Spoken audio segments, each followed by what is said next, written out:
Hi ನಮಸ್ತೆ ಎಲ್ಲರಿಗೂ info media ಜಗತ್ತು ಚಾನಲಿನ ಮತ್ತೊಂದು ವಿಡಿಯೋಗೆ ಸುಸ್ವಾಗತ. ಸ್ನೇಹಿತರೆ, ಎಲ್ಲರೂ ಹೇಗಿದ್ದೀರಾ? ಎಲ್ಲರೂ ಚೆನ್ನಾಗಿದ್ದೀರಾ ಅಂದ್ಕೊಂಡಿದ್ದೀನಿ. ನಾನು ಕೂಡ ತುಂಬಾ ಚೆನ್ನಾಗಿದ್ದೀನಿ. ಎಲ್ಲರೂ ಚೆನ್ನಾಗಿದ್ದೀರಾ ಅಂದ್ಕೊಂಡು ಭಾವಿಸ್ಕೊಂಡು ಇವತ್ತಿನ ಒಂದು ವಿಡಿಯೋನ ಶುರು ಮಾಡಿಬಿಡೋಣ. ಇವತ್ತಿನ ಒಂದು ವಿಡಿಯೋದಲ್ಲಿ ಜೂನ್ 15ನೇ ತಾರೀಕು 2026 ಜೂನ್ 15ನೇ ತಾರೀಕು ಸ್ನೇಹಿತರೆ, ಜ್ಯೇಷ್ಠ ಮಾಸದಲ್ಲಿ ಬರುವಂತಹ ಈ ಹುಣ್ಣಿಮೆಯನ್ನು ಸಾಕಷ್ಟು ಅದೃಷ್ಟ ಹುಣ್ಣಿಮೆ ಎಂದು ಕೂಡ ಕರೆಯಲಾಗುತ್ತದೆ. ಈ ದಿನದಿಂದ ಕಟಕ ರಾಶಿಯವರು ಏನೆಲ್ಲ ಅದೃಷ್ಟದ ಫಲಗಳನ್ನು ಗಳಿಸಲಿದ್ದೀರಿ, ಯಾವುದರ ಬಗ್ಗೆ ಎಚ್ಚರಿಕೆ ವಹಿಸಬೇಕು ಅಂದರೆ ಅದು ನಿಮ್ಮ ವ್ಯಾಪಾರದಲ್ಲಿ, ವ್ಯವಹಾರದಲ್ಲಿ, ಹಣಕಾಸಿನಲ್ಲಿ, ವೃತ್ತಿ ಜೀವನದಲ್ಲಿ, ಉದ್ಯೋಗದಲ್ಲಿ ಏನೆಲ್ಲ ಬದಲಾವಣೆಗಳನ್ನು ಗ್ರಹಗಳು ಸೂಚಿಸಲಿದೆ, ಯಾವುದರ ಬಗ್ಗೆ ಬಹಳಷ್ಟು ಎಚ್ಚರಿಕೆ ವಹಿಸಬೇಕು ಅನ್ನೋದನ್ನ ಇದೇ ವಿಡಿಯೋದಲ್ಲಿ ತಿಳಿಸ್ಕೊಡ್ತಾ ಹೋಗ್ತೀನಿ. ಇದನ್ನೆಲ್ಲ ಕಂಪ್ಲೀಟಾಗಿ ಕಟಕ ರಾಶಿಯವರು ತಿಳ್ಕೋಬೇಕು ಅಂದರೆ ಎಲ್ಲೂ ಕೂಡ ವಿಡಿಯೋನ ಸ್ಕಿಪ್ ಮಾಡಬಾರ್ದು. ಅಂದರೆ ವಿಡಿಯೋನ ಕಟ್ ಮಾಡಿ ಓಡಿಸ್ಕೊಂಡೋಗಿ ನೋಡ್ತೀನಿ ಅಂದರೆ ಫುಲ್ ಇನ್ಫಾರ್ಮೇಷನ್ ಅರ್ಥ ಆಗಲ್ಲ. ಸೊ ಹಾಗಾಗಿ ಎಲ್ಲ ವಿಡಿಯೋದಲ್ಲೂ ತಿಳಿಸ್ತಾ ಇರ್ತೀನಿ. ಮೊದಲಿಂದ ಕೊನೆ ತನಕ ವಿಡಿಯೋವನ್ನು ವಾಚ್ ಮಾಡಿ, ವಿಡಿಯೋದಲ್ಲಿ ಒಳ್ಳೆ ಮಾಹಿತಿ ಸಿಕ್ಕಿದ್ದಲ್ಲಿ ತಪ್ಪದೆ ವಿಡಿಯೋಗೊಂದು ಲೈಕ್ ಕೊಟ್ಟು, ಇನ್ನೂ ನನ್ನ ಚಾನಲ್ನ ಸಬ್ಸ್ಕ್ರೈಬ್ ಮಾಡ್ಕೊಳ್ತಾನೆ ನೋಡ್ತಿದ್ರೆ ದಯವಿಟ್ಟು ಇನ್ಫಾ ಮೀಡಿಯಾಗೆ ಸಬ್ಸ್ಕ್ರೈಬ್ ಆಗಿ ನಿಮ್ಮ ಅಭಿಪ್ರಾಯಗಳನ್ನು ಕಮೆಂಟ್ ಬಾಕ್ಸಲ್ಲಿ ತಿಳಿಸಬಹುದು. ಯಾರೆಲ್ಲ ಸಬ್ಸ್ಕ್ರೈಬ್ ಮಾಡಿಕೊಂಡು ಪ್ರತಿನಿತ್ಯ ವಿಡಿಯೋ ವಾಚ್ ಮಾಡ್ತಿದ್ದೀರಾ ಅಂಥವರಿಗೆ ಥ್ಯಾಂಕ್ ಯು ಸೋ ಮಚ್ ಅಂತ ಹೇಳ್ತಾ ವಿಡಿಯೋದ ಕಡೆ ಗಮನ ಕೊಟ್ಬಿಡೋಣ. ಸ್ನೇಹಿತರೆ, ಕಮೆಂಟ್ ಬಾಕ್ಸಲ್ಲಿ ಓಂ ಶಾಂ ಶನೇಶ್ವರಾಯ ನಮಃ ಅಂತ ಕಮೆಂಟ್ ಮಾಡಿ. ಶನಿದೇವರ ಅನುಗ್ರಹದಿಂದ ನಿಮ್ಮ ಜೀವನದಲ್ಲಿರುವ ಕಷ್ಟಗಳು, ಸಮಸ್ಯೆಗಳು, ಅಡಚಣೆಗಳು, ತೊಂದರೆಗಳು ಏನೇ ಇದ್ದರೂ ಕೂಡ ನಿವಾರಣೆಯಾಗಲಿ ಅಂತ ಕೇಳ್ಕೊತಾ ವಿಡಿಯೋದ ಕಡೆ ಗಮನ ಕೊಡ್ತಾ ಹೋಗೋಣ. ಮೊದಲನೇದಾಗಿ ಈ ಅಮಾವಾಸ್ಯೆಯ ಮಹತ್ವವನ್ನು ತಿಳಿಸ್ಕೊಡ್ತೀನಿ, ಆಚರಣೆಗಳನ್ನು ತಿಳಿಸ್ಕೊಡ್ತೀನಿ. ಆನಂತರ ಕಟಕ ರಾಶಿಯವರು ವೃತ್ತಿ ಜೀವನದ ಬಗ್ಗೆ, ವ್ಯಾಪಾರ ವ್ಯವಹಾರದ ಬಗ್ಗೆ, ಹಣಕಾಸಿನ ಬಗ್ಗೆ, ನಿಮ್ಮ ಹೆಲ್ತ್ ಬಗ್ಗೆ, ಕುಟುಂಬದ ಬಗ್ಗೆ ಇನ್ನೆಲ್ಲ ಬದಲಾವಣೆಗಳನ್ನು ಗ್ರಹಗಳು ಸೂಚಿಸಲಿದೆ, ಯಾವುದರ ಬಗ್ಗೆ ಬಹಳಷ್ಟು ಮುನ್ನೆಚ್ಚರಿಕೆಗಳನ್ನು ತೆಗೆದುಕೊಳ್ಬೇಕು ಅನ್ನೋದನ್ನ ನೋಡ್ತಾ ಹೋಗೋಣ. ಹಿಂದೂ ಧರ್ಮದಲ್ಲಿ ಈ ಅಮಾವಾಸ್ಯೆಯು ಪಿತೃಗಳಿಗೆ ತರ್ಪಣ ನೀಡುವುದು, ದಾನ ಧರ್ಮ ಮಾಡುವುದು ಮತ್ತು ಆಧ್ಯಾತ್ಮಿಕ ಸಾಧನೆಗಳಿಗೆ ಅತ್ಯಂತ ಪವಿತ್ರವಾದಂತಹ ದಿನವಾಗಿದೆ. 2026 ಜೂನ್ 15ರಂದು ಬರುವಂತಹ ಅಮಾವಾಸ್ಯೆಯು ಜ್ಯೇಷ್ಠ ಅಧಿಕ ಮಾಸ ಅಮಾವಾಸ್ಯೆ ಎಂದು ಕೂಡ ಕರೆಯಲಾಗುತ್ತದೆ. ಈ ಅಮಾವಾಸ್ಯೆಯ ದಿನ ಮಹತ್ವವನ್ನು, ಆಚರಣೆಗಳನ್ನು ನೋಡೋದಾದರೆ ಪಿತೃಪೂಜೆ ಮತ್ತು ತರ್ಪಣವನ್ನು ನೀಡುವುದಕ್ಕೆ ಬಹಳ ಶುಭವಾಗಿರುತ್ತದೆ. ಅಮಾವಾಸ್ಯೆಯ ದಿನದಂದು ಪಿತೃದೇವತೆಗಳ ಭೂಮಿಗೆ ಹತ್ತಿರವಾಗಿರುತ್ತಾರೆ ಸ್ನೇಹಿತರೆ ಎಂದು ನಂಬಲಾಗಿದೆ. ಈ ದಿನ ನದಿ ತೀರದಲ್ಲಿ ಸ್ನಾನವನ್ನು ಮಾಡಿ ಪೂರ್ವಜರಿಗೆ ಪಿಂಡನ ಪ್ರಧಾನವಾಗಿ ಅಥವಾ ತರ್ಪಣ ನೀಡುವುದರಿಂದ ಅವರ ಆತ್ಮಕ್ಕೆ ಶಾಂತಿ ಸಿಗುತ್ತದೆ. ಅವರ ಆತ್ಮಕ್ಕೆ ಶಾಂತಿ ಸಿಗದೆ ಸ್ನೇಹಿತರೆ ಯಾವುದೇ ಕೆಲಸದಲ್ಲೂ ಅಡಚಣೆಗಳು, ಯಾವುದೇ ಒಂದು ಆಸ್ತಿಗಳಲ್ಲೂ ಕೂಡ ಸ್ನೇಹಿತರ ಅಡಚಣೆಗಳು, ಅದು ಸಂಪೂರ್ಣವಾಗಿ ಕೆಲಸಗಳು ಮುಗ್ದಿರೋದಿಲ್ಲ, ಈ ಥರ ಅಡೆತಡೆಗಳನ್ನು ನೋಡಿರ್ತೀರ. ಅವೆಲ್ಲವೂ ಕೂಡ ನಿವಾರಣೆ ಆಗಬೇಕು ಅಂದರೆ ಪೂರ್ವಜರಿಗೆ ಪಿಂಡದಾನ ಮಾಡಬೇಕಾಗುತ್ತದೆ, ತರ್ಪಣ ನೀಡಬೇಕಾಗುತ್ತದೆ, ಅವರ ಆತ್ಮಕ್ಕೆ ಶಾಂತಿ ಸಿಗಬೇಕಾಗುತ್ತದೆ. ಸೊ ಹಾಗಾಗಿ ಈ ಪೂಜೆಗಳನ್ನು ಅಮಾವಾಸ್ಯೆ ದಿನ ಆಚರಣೆ ಮಾಡಲಾಗುತ್ತದೆ. ದಾನ ಧರ್ಮಕ್ಕೆ ಈ ಪವಿತ್ರ ದಿನದಂದು ನಿರ್ಗತಿಕರಿಗೆ ಅನ್ನ, ಬಟ್ಟೆ ಮತ್ತು ಅಗತ್ಯ ವಸ್ತುಗಳನ್ನು ದಾನ ಮಾಡುವುದು ಅತ್ಯಂತ ಶ್ರೇಷ್ಠವೆಂದು ಪರಿಗಣಿಸಲಾಗಿದೆ. ಇನ್ನು ಆಧ್ಯಾತ್ಮಿಕ ಸಾಧನೆ, ಈ ಅಮಾವಾಸ್ಯೆಯು ಅಪರೂಪದ ಅಧಿಕ ಮಾಸದಲ್ಲಿ ಬರುವುದರಿಂದ ವಿಶೇಷ ಆಧ್ಯಾತ್ಮಿಕ ಮಹತ್ವವನ್ನು ಹೊಂದಿದೆ. ಇದು ಧ್ಯಾನ, ಮೌನ, ಆಚರಣೆ ಮತ್ತು ಮನಸ್ಸಿನ ಶುದ್ಧೀಕರಣಕ್ಕೆ ಅತ್ಯಂತ ಸೂಕ್ತವಾದಂತಹ ದಿನವಾಗಿದೆ. ಇನ್ನು ಭಗವಾನ್ ವಿಷ್ಣು ಆರಾಧನೆ, ಈ ದಿನದಂದು ಭಗವಾನ್ ವಿಷ್ಣುವನ್ನು ಪೂಜಿಸುವುದು ಮತ್ತು ಆಧ್ಯಾತ್ಮಿಕ ಚಟುವಟಿಕೆಗಳಲ್ಲಿ ತೊಡಗಿಕೊಳ್ಳುವುದು ಮಂಗಳಕರವೆಂದು ಪರಿಗಣಿಸಲಾಗುತ್ತದೆ. ಸೊ ಹಾಗಾಗಿ ಸ್ನೇಹಿತರೆ, ಈ ದಿನ ಪೂಜೆ ಪುನಸ್ಕಾರಗಳನ್ನು ಮಾಡಿ ಖಂಡಿತವಾಗಿಯೂ ಇದರಿಂದ ಫಲ ನೀವೇ ನೋಡಲಿದ್ದೀರಿ ಅಂತಲೇ ಹೇಳ್ಬೋದು. ಇವಾಗ ಕಟಕ ರಾಶಿಯವರಿಗೆ ಹಿಂದಿನಿಂದ ಏನೆಲ್ಲ ಬದಲಾವಣೆಯನ್ನು ನೋಡಲಿದ್ದೀರಿ, ಗ್ರಹಗಳ ಸಂಚಾರ ಹೇಗಿರಲಿದೆ ಅನ್ನೋದನ್ನ ಪ್ರಮುಖ ಮುಖ್ಯಾಂಶಗಳ ರೀತಿಯಲ್ಲಿ ತಿಳಿಸ್ಕೊಡ್ತಾ ಹೋಗ್ತೀನಿ. ಮೊದಲನೇದಾಗಿ ಕಟಕ ರಾಶಿಯವರಿಗೆ ಲಗ್ನದಲ್ಲಿರುವಂತಹ ಗುರು ಜೂನ್ 2ರಿಂದನೇ ಸಂಚಾರವನ್ನು ಮಾಡುತ್ತಿದೆ. ಇದು ಯಾವ ರೀತಿಯಲ್ಲಿ ಸಂಚಾರವನ್ನು ಮಾಡುತ್ತಿದೆ ಅಂದರೆ, ಗುರುವು ಉಚ್ಚ ಸ್ಥಿತಿಯಲ್ಲಿ ನಿಮ್ಮ ಜನ್ಮ ರಾಶಿಗೆ ಪ್ರವೇಶಿಸುವುದು ಅಸಾಧಾರಣ ರಾಜಯೋಗವನ್ನು ಪ್ರಚೋದಿಸುತ್ತದೆ. ನಿಮ್ಮ ಜೀವನದಲ್ಲಿ ಭವ್ಯವಾದಂತಹ ರೂಪಾಂತರ ಉಂಟಾಗಿ ಸ್ನೇಹಿತರೆ, ಇಂದಿನ ತೊಂದರೆಗಳೆಲ್ಲವೂ ದೂರವಾಗಿ ಪರಿಸ್ಥಿತಿಗಳು ನಿಮಗೆ ಹೆಚ್ಚು ಅನುಕೂಲಕರವಾಗಿ ಬದಲಾಗುತ್ತದೆ ಅಂತಲೇ ಹೇಳಬಹುದು. ಇನ್ನು ಅಪಾರದ ಲಾಭಗಳು, ಜೂನ್ 21ರಂದು ನಿಮ್ಮ ಯೋಗಕಾರಕ ಮಂಗಳನು 11ನೇ ಮನೆಯಾದ ಲಾಭದ ಸ್ಥಾನವನ್ನು ಪ್ರವೇಶಿಸುತ್ತಿದ್ದಂತೆ ನೀವು ಉನ್ನತ ಆರ್ಥಿಕ ಮಟ್ಟವನ್ನು ತಲುಪುತ್ತೀರಿ. ಸ್ಥಿರ ಆಸ್ತಿಗಳನ್ನು ಖರೀದಿಸಲು ಈ ಅವಧಿ ಅತ್ಯಂತ ಅನುಕೂಲಕರವಾಗಿದೆ. ವಿದೇಶ ಪ್ರಯಾಣ ಮತ್ತು ಶುಭ ಖರ್ಚುಗಳು, ಜೂನ್ 15ರ ನಂತರ ಸ್ನೇಹಿತರೆ 12ನೇ ಮನೆಯಾದ ವ್ಯಯಸ್ಥಾನಕ್ಕೆ ಸೂರ್ಯನು ತೆರಳುವುದು ವಿದೇಶದಲ್ಲಿ ಕೆಲಸ ಮಾಡುವಂತಹ ಅವಕಾಶಗಳನ್ನು ತೆರೆಯುತ್ತದೆ. ಮನೆಯಲ್ಲಿ ಧಾರ್ಮಿಕ ಅಥವಾ ಶುಭ ಕಾರ್ಯಗಳಿಗಾಗಿ ನೀವು ಸಂತೋಷದಿಂದ ಹಣವನ್ನು ಖರ್ಚು ಮಾಡುತ್ತೀರಿ. ಕರ್ಕಟಕ ರಾಶಿಯವರಿಗೆ ಪರಾಭವ ನಾಮ ಸಂವತ್ಸರ ಜೂನ್ 2026 ಜೀವನದಲ್ಲಿ ನೆನಪಿನಲ್ಲಿಡುವಂತಹ ಸುವರ್ಣ ಶುಭ ತಿಂಗಳಾಗಿದೆ. ಗ್ರಹಗಳು ಸಂಪೂರ್ಣವಾಗಿ ನಿಮ್ಮ ರಾಶಿಯ ಪರವಾಗಿ ಸುಂದರವಾಗಿ ಜೋಡಣೆಯಾಗಿವೆ. ವಿಶೇಷವಾಗಿ ಕಳೆದ 1 ವರ್ಷದಿಂದ ನಿಮ್ಮ 12ನೇ ಮನೆಯಲ್ಲಿ ಸಂಚರಿಸುತ್ತಾ ಮರುಕಳಿಸುವಂತಹ ಖರ್ಚುಗಳು ಮತ್ತು ಮಾನಸಿಕ ಒತ್ತಡವನ್ನು ತಂದಿದ್ದ ಗುರು ಭಗವಾನ್ ಜೂನ್ 2ರಂದು ತನ್ನ ಉಚ್ಚ ಸ್ಥಾನವನ್ನು ಪಡೆಯಲು ನಿಮ್ಮ ಜನ್ಮ ರಾಶಿಯನ್ನು ಕರ್ಕಟಕ್ಕೆ ಪ್ರವೇಶಿಸುತ್ತಾರೆ. ಈ ಸಂಚಾರವು ನಿಮ್ಮ ಆತ್ಮವಿಶ್ವಾಸ ಮತ್ತು ಚೈತನ್ಯವನ್ನು ದ್ವಿಗುಣಗೊಳಿಸುತ್ತದೆ. ಈ ಸುಂದರ ಶಕ್ತಿಗೆ ಪೂರಕವಾಗಿ ಶುಕ್ರ ಮತ್ತು ಬುಧ ಕೂಡ ನಿಮ್ಮ ಜನ್ಮ ರಾಶಿಗೆ ಹೆಜ್ಜೆಯನ್ನು ಹಾಕುತ್ತಾರೆ. ಇದು ನಿಮ್ಮ ವ್ಯಕ್ತಿತ್ವವನ್ನು ಎಲ್ಲರಿಗೂ ಕೂಡ ಆಕರ್ಷಕವಾಗಿಸುತ್ತದೆ.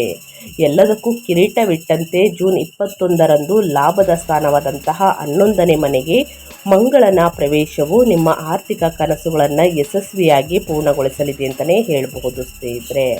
ಒಟ್ಟಾರೆಯಾಗಿ ಹೇಳಬೇಕು ಅಂದರೆ ಏನೆಲ್ಲ ಅದೃಷ್ಟದ ಫಲಗಳನ್ನು ಗಳಿಸಲಿದ್ದೀರಿ ಅನ್ನೋದನ್ನ ಕಂಪ್ಲೀಟಾಗಿ ತಿಳಿಸ್ಕೊಟ್ಟಿದ್ದೀನಿ. ಇವಾಗ ಒಂದೊಂದಾಗಿ ತಿಳಿಸೋದಾದರೆ ವೃತ್ತಿ, ವ್ಯಾಪಾರ, ಹಣಕಾಸಿನ ಬಗ್ಗೆ ಹೇಳೋದಾದರೆ ಮೊದಲನೇದಾಗಿ ಹಣಕಾಸಿನ ಬಗ್ಗೆನೇ ತಿಳಿಸ್ಕೊಟ್ಬಿಡ್ತೀನಿ.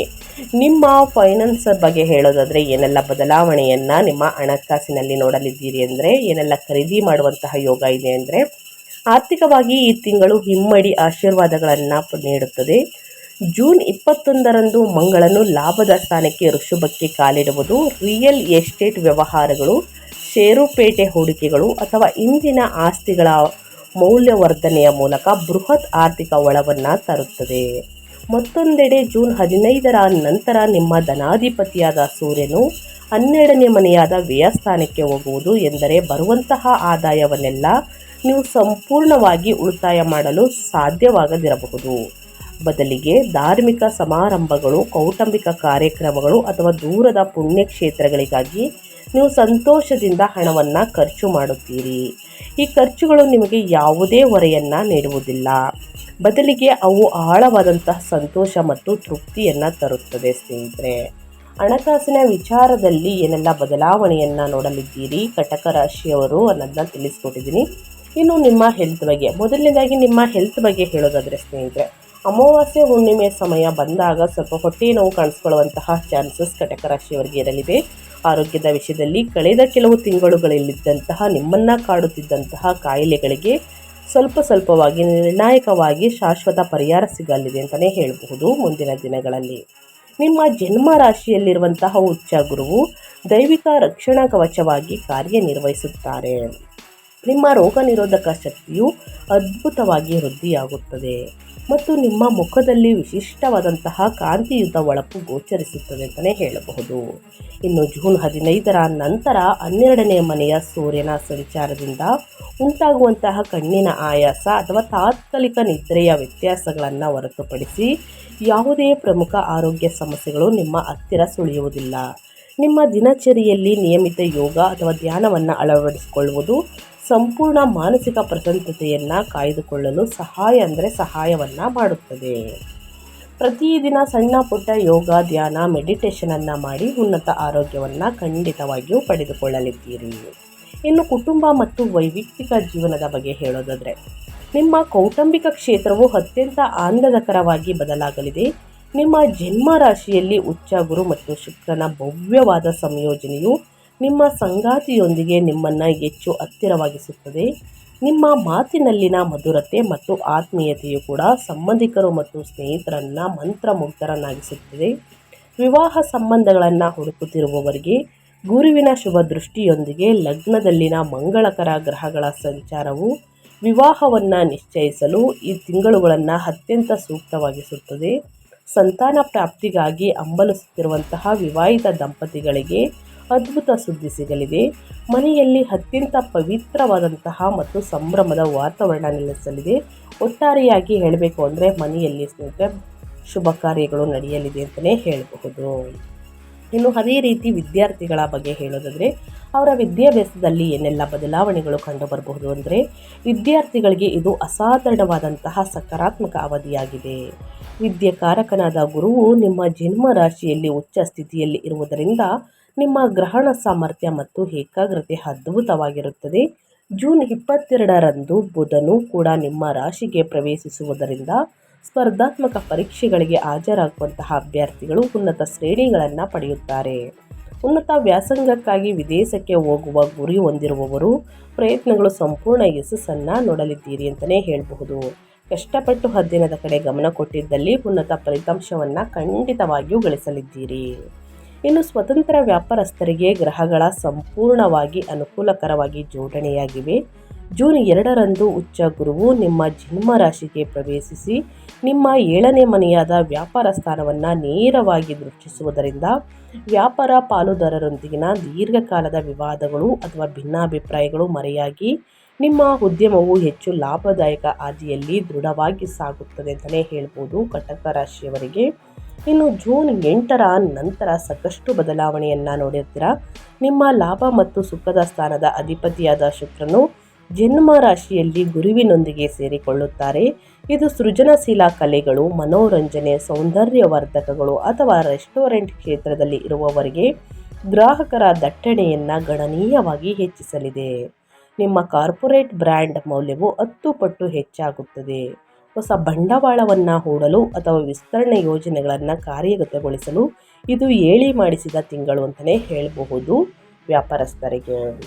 ಕಟಕ ರಾಶಿಯ ವ್ಯಾಪಾರ ವ್ಯವಹಾರವನ್ನು ಮಾಡುವವರು ಏನೆಲ್ಲ ಬದಲಾವಣೆಯನ್ನು ನೋಡಲಿದ್ದೀರಿ ಅಂತ ಕಂಪ್ಲೀಟಾಗಿ ತಿಳಿಸ್ಕೊಟ್ಟಿದ್ದೀನಿ ಸ್ನೇಹಿತರೆ. ಏನೇ ಡೌಟ್ಸ್ ಇದ್ದರೂ ಕೂಡ ಕಮೆಂಟ್ ಬಾಕ್ಸಲ್ಲಿ ತಿಳಿಸಿ, ಪ್ರತಿಯೊಬ್ಬರಿಗೂ ಆನ್ಸರ್ ಮಾಡ್ತೀನಿ ಅಂತ ಹೇಳ್ತಾ, ಇನ್ನು ಮುಂದಿನದಾಗಿ ಹೇಳೋದಾದರೆ ವೃತ್ತಿ ಮತ್ತು ಉದ್ಯೋಗದ ಬಗ್ಗೆ. ಕರ್ಕಟಕ ರಾಶಿಯವರಿಗೆ ಈ ತಿಂಗಳು ವೃತ್ತಿ ಕ್ಷೇತ್ರದಲ್ಲಿ ಅತ್ಯುತ್ತಮ ಸುವರ್ಣ ಘಟ್ಟವನ್ನು ನೀಡುತ್ತದೆ. ನಿಮ್ಮ 10ನೇ ಅಧಿಪತಿಯಾಗಿರುವಂತಹ ಮತ್ತು ಯೋಗಕಾರಕನಾದ ಮಂಗಳನು ಜೂನ್ 21ರವರೆಗೆ ದ್ವಿಗ್ಬಲದೊಂದಿಗೆ ನಿಮ್ಮ ಕಾರ್ಯದಲ್ಲಿ ಯಾವುದೇ ಕರ್ಮದ ಸ್ಥಾನವಾದಂತಹ 10ನೇ ಮನೆಯಲ್ಲಿ ಸಂಚರಿಸುವ ಕಾರಣ ಯಾವುದೇ ಒಂದು ಕೆಲಸವನ್ನು ಮಾಡಬೇಕಾದ್ರೆ ಸ್ನೇಹಿತರೆ ಸಣ್ಣ ಪುಟ್ಟ ಸಮಸ್ಯೆಗಳು ಬರಬಹುದು. ಇದರಿಂದ ಕೆಲಸದ ಸ್ಥಳದಲ್ಲೂ ಕೂಡ ನಿಮ್ಮ ಕಾರ್ಯಕ್ಷಮತೆಯ ಅಪಾರ ಮೆಚ್ಚುಗೆಯನ್ನು ಪಡೆಯುತ್ತಾರೆ. ಮುಂದಿನ ದಿನಗಳಲ್ಲಿ ನೀವು ತೆಗೆದುಕೊಳ್ಳುವ ಆಡಳಿತಾತ್ಮಕ ನಿರ್ಧಾರಗಳು ನಿಮ್ಮ ಸಂಸ್ಥೆಗೆ ಭಾರಿ ಲಾಭವನ್ನು ತಂದುಕೊಡುತ್ತವೆ. ಜೊತೆಗೆ ಮೇಲಾಧಿಕಾರಿಗಳ ಸಂಪೂರ್ಣ ಬೆಂಬಲವನ್ನು ಪಡೆಯುತ್ತೀರಿ. ಜೂನ್ 15ರಂದು ಸೂರ್ಯನು 12ನೇ ಮನೆಗೆ ಪ್ರವೇಶಿಸುತ್ತಿದ್ದಂತೆ ಬಹುರಾಷ್ಟ್ರೀಯ ಕಂಪನಿಗಳಲ್ಲಿ ಅಂದರೆ MNC ಕಾರ್ಯನಿರ್ವಹಿಸುತ್ತಿರುವಂತಹ ವೃತ್ತಿಪರರಿಗೆ ಸಾಗರೋತ್ತರ ಕಾರ್ಯಯೋಜನೆಗಳು ಅಥವಾ ಆನ್ಸೈಟ್ ಪಾತ್ರಗಳಿಗಾಗಿ ಅತ್ಯುತ್ತಮ ಅವಕಾಶಗಳು ತೆರೆದುಕೊಳ್ಳುತ್ತವೆ. ಜೂನ್ 20ರ ನಂತರ ಮಂಗಳನು ಲಾಭದ ಸ್ಥಾನವಾದಂತಹ 11ನೇ ಮನೆಗೆ ಬದಲಾದಾಗ ಬಹು ನಿರೀಕ್ಷಿತ ಬಡ್ತಿ ಅಥವಾ ಬಯಸಿದ ಉದ್ಯೋಗ ವರ್ಗಾವಣೆಯು ಖಂಡಿತವಾಗಿಯೂ ಕೈಗೂಡುತ್ತದೆ ಅಂತಲೇ ಹೇಳಬಹುದು. ಒಟ್ಟಾರೆಯಾಗಿ ಕಟಕ ರಾಶಿಯವರು ಏನೆಲ್ಲ ಬದಲಾವಣೆಯನ್ನು ನೋಡಲಿದ್ದೀರಿ ಅಂತ ಕಂಪ್ಲೀಟಾಗಿ ತಿಳಿಸ್ಕೊಟ್ಟಿದ್ದೀನಿ. ಇನ್ನು ಮುಂದಿನದಾಗಿ ಹೇಳೋದಾದರೆ ಸ್ನೇಹಿತರೆ, ಈ ದಿನ ಅಥವಾ ಅಮಾವಾಸ್ಯೆ ದಿನ ಪರಿಹಾರವನ್ನು ಮಾಡ್ಬೋದು ಅಥವಾ ಬಿಡು ದಿನ ಕೂಡ ಮಾಡಬಹುದು. ನಿಮ್ಮ ಜನ್ಮ ರಾಶಿಯಲ್ಲಿ ನಡೆಯುತ್ತಿರುವಂತಹ ಉಚ್ಚ ಗುರುವಿನ ಯೋಗದ ಸಂಪೂರ್ಣ ಲಾಭವನ್ನು ಪಡೆಯಲು ಮತ್ತು 12ನೇ ಮನೆಯಲ್ಲಿರುವ ಸೂರ್ಯನಿಂದ ಉಂಟಾಗುವ ಅನಗತ್ಯ ಖರ್ಚುಗಳನ್ನು ತಡೆಯಲು ನಾನು ಹೇಳುವಂತಹ ಪರಿಹಾರಗಳನ್ನು ಅಭ್ಯಾಸವಾಗಿ ಮಾಡಿ ಸ್ನೇಹಿತರೆ. ಖಂಡಿತವಾಗಿಯೂ ಸಮಸ್ಯೆ ಎಲ್ಲವೂ ಕೂಡ ನಿವಾರಣೆಯಾಗಲಿದೆ. ಮೊದಲನೇದಾಗಿ ಶನಿವಾರದಂದು ಶನಿ ದೇವರಿಗೆ ಎಳ್ಳೆಣ್ಣೆಯಿಂದ ತೈಲಾಭಿಷೇಕವನ್ನು ಮಾಡಿ ಶನಿ ಸ್ತೋತ್ರವನ್ನು ಹೇಳಿ ಬಡವರಿಗೆ ನಿರ್ಗತಿಕರಿಗೆ ಕಪ್ಪು ವಸ್ತುಗಳನ್ನು ದಾನ ಮಾಡಿ ಕಪ್ಪು ಎಳ್ಳನ್ನು ಈ ದಿನ ದಾನ ಮಾಡುವುದು ಬಹಳ ಅಂದರೆ ಬಹಳ ಶ್ರೇಷ್ಠ. ಸೊ ಹಾಗಾಗಿ ತಪ್ಪದೆ ಈ ಒಂದು ಪರಿಹಾರವನ್ನು ಮಾಡಿ ನೋಡಿ. ಇನ್ನು ದಕ್ಷಿಣ ಮೂರ್ತಿ ಸ್ತೋತ್ರ. ಉಚ್ಚ ಗುರುವಿನ ದೈವಿಕ ಆಶೀರ್ವಾದವನ್ನು ಶಾಶ್ವತವಾಗಿ ಭದ್ರಪಡಿಸಿಕೊಳ್ಳಲು ಪ್ರತಿ ಗುರುವಾರ ಹಳದಿ ವಸ್ತ್ರವನ್ನು ಧರಿಸಿ ಮತ್ತು ಶ್ರೀ ದಕ್ಷಿಣಾಮೂರ್ತಿ ಸ್ತೋತ್ರವನ್ನು ಪಠಿಸಿ ಸ್ನೇಹಿತರೆ. ಇನ್ನು ಸೂರ್ಯನ ಆರಾಧನೆ. ಜೂನ್ 15ರ ನಂತರ 12ನೇ ಮನೆಯಲ್ಲಿರುವ ಸೂರ್ಯನಿಂದ ಉಂಟಾಗುವ ಸಣ್ಣ ಪುಟ್ಟ ಕಣ್ಣಿನ ಆಯಾಸ ಅಥವಾ ಸಂಪತ್ತಿನ ನಷ್ಟವನ್ನು ತಡೆಯಲು ಮುಂಜಾನೆ ಸೂರ್ಯ ನಮಸ್ಕಾರವನ್ನು ಅಭ್ಯಾಸ ಮಾಡಿ ಮತ್ತು ನಿಯಮಿತವಾಗಿ ಆದಿತ್ಯ ಹೃದಯ ಸ್ತೋತ್ರವನ್ನು ಪಠಿಸಿ ಕಟಕ ರಾಶಿಯವರು. ಇನ್ನು ಶಿವನಿಗೆ ಅಭಿಷೇಕವನ್ನು ಮಾಡುವುದು.